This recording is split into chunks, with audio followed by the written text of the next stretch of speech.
আসসালামু আলাইকুম।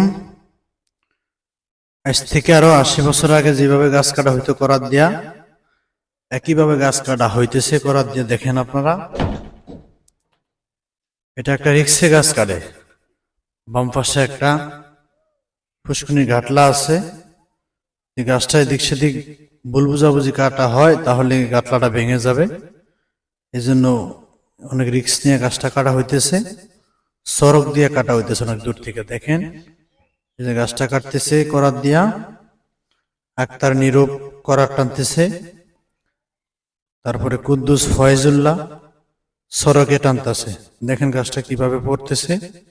ফলো রাখেন। আল্লাহ, দেখেন আল্লাহ পাক বাঁচালো ঘাটলাটারে। তো সুন্দর করে গাছটা পড়লো, অনেক সুন্দরভাবে ঘাটলাটা বেঁচে গেল।